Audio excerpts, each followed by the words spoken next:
నిజ్వాలల వలె భయంకరమైన హాలాహలమనే విషము బయటపడింది.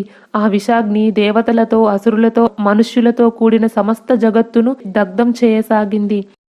అంతటా దేవతలందరూ మహాదేవుడైన శంకరుణ్ణి శరణుజొచ్చి రక్షింపుము, రక్షింపుము అని వేడుకుంటూ ఆయనను స్తుతించారు. దేవతల ప్రార్థనలను అందుకొని దేవదేవుడైన పరమశివుడు అక్కడ ప్రత్యక్షమయ్యాడు. శంఖచక్రధారి అయిన శ్రీహరి కూడా అక్కడ ఆవిర్భవించాడు.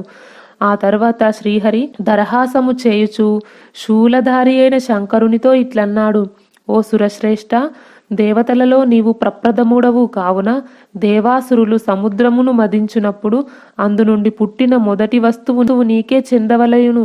అందువలన ఓ ప్రభు, అగ్రపూజగా భావించి ఈ విషమును స్వీకరింపుము అని శ్రీహరి ఈ విధముగా పలికి అక్కడనే అంతర్హితుడయ్యాడు.